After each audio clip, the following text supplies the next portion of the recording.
उनको सिखाया जाता है, उन्हीं के कोर्स में तो नहीं है, कोर्स में नहीं है। अब यहाँ पे क्या है, स्पार्क लाइंस है। स्पार्क लाइंस का आप यूज कहाँ पे करते हैं, तो यह आपको काफी काम आता है जब आपको कोई अच्छे वे में यानी कि किसी ग्राफ वे में कोई फॉर्मेट शो कराना होता है।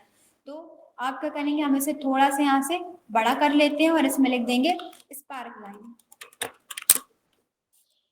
अब जैसे क्या करेंगे, हम यहाँ पर क्लिक रखेंगे और इसके बाद ये लाइन वाला है, हमें ये लाइन वाला सिलेक्ट करना है। आप उस लाइन वाले पर क्लिक करेंगे।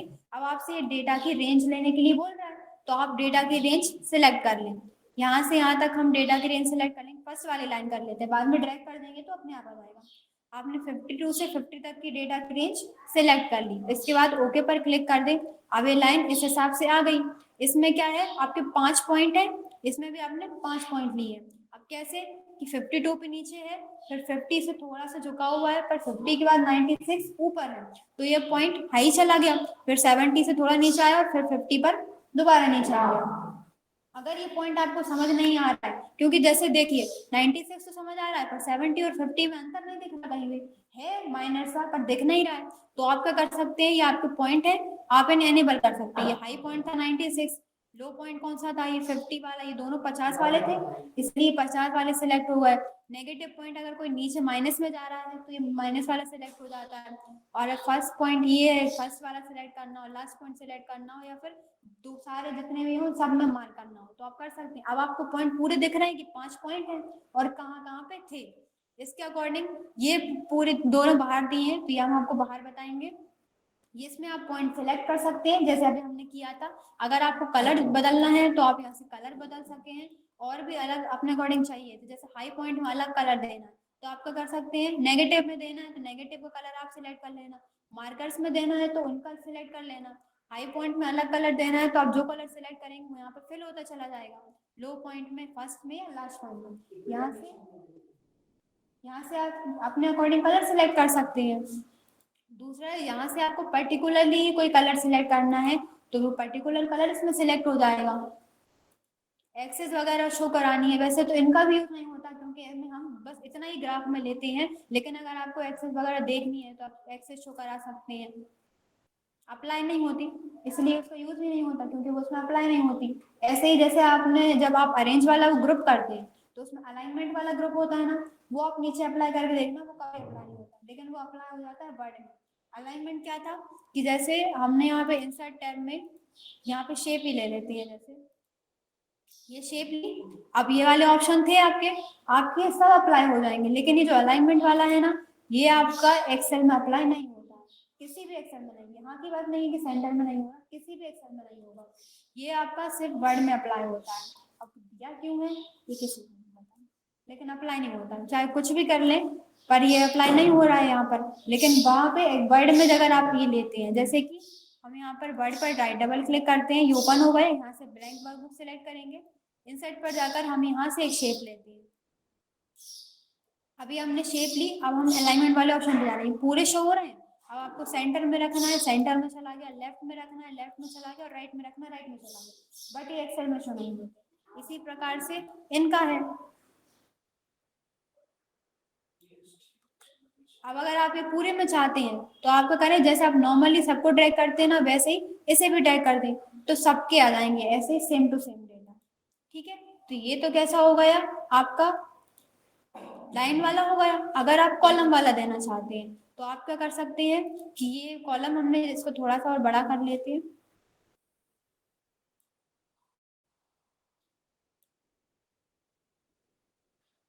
अभी आपने सिलेक्ट किया कॉलम में, आप क्या करेंगे, कॉलम वाले पर क्लिक करेंगे, ये भी आपको डेटा की रेंज लेने के लिए कह रहा है, आप ये डेटा की रेंज सिलेक्ट कर लेना।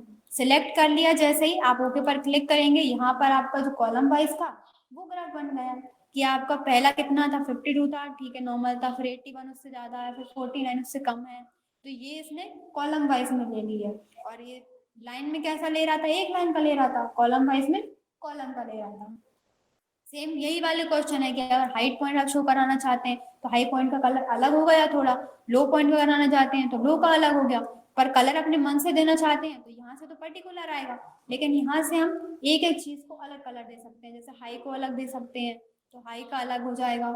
अगर आपको लो को अलग देना है तो लो का तो रेडी रहने देते हैं, फर्स्ट पॉइंट का ग्रीन कर देते हैं। जैसे तो जैसे आप यहाँ पे सेलेक्ट करते जाएंगे कलर चेंज होता चला जाएगा।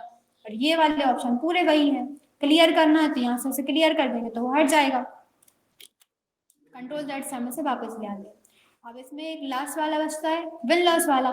सेम विन लॉस के लिए है कि आप क्या करेंगे, इसे सिलेक्ट करेंगे या फिर सिलेक्ट ना करके कहीं पे भी क्लिक करें नॉर्मली। अब आप विन लॉस पर जाएं, डेटा की रेंज सिलेक्ट करने को बोल रहा है, डेटा की रेंज सिलेक्ट करी और ओके पर क्लिक किया।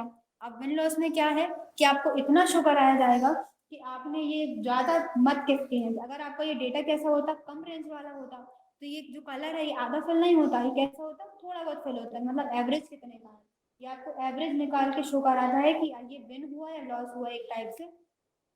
तो इस वाले कॉलम का कैसा है, डाटा नॉर्मली सही है, केवल एक के 35 है और एक के 37 है, इसलिए इसका एवरेज कितना है 50% समथिंग है, इसलिए आधा ये फिल है। तो आप इसके अकॉर्डिंग इसे अप्लाई कर लेंगे, आ जाएंगे तीनों आपको।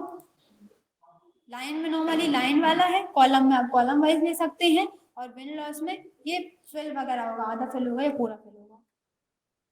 इसके बाद जैसे ही मतलब आप नॉर्मली फिल्टर नहीं लगाते हैं, आपको थोड़ा एडवांस लेवल का फिल्टर लगाना है, तो आप क्या करेंगे,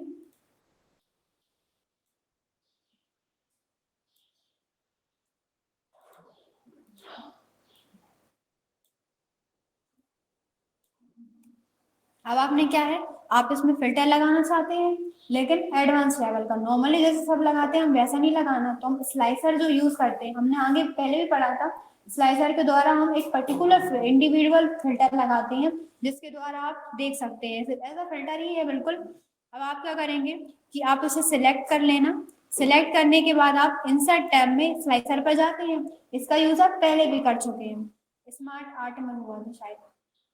स्लाइसर पर क्लिक करेंगे,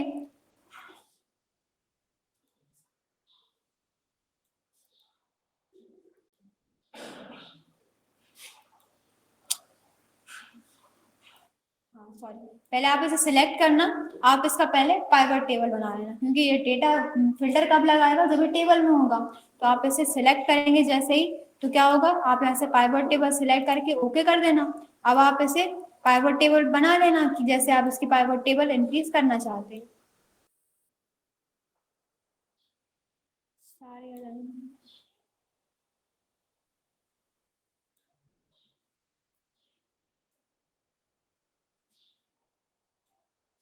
तो यहाँ नहीं है, ठीक ठीक है, फिलहाल इतने ही ले लेते हैं।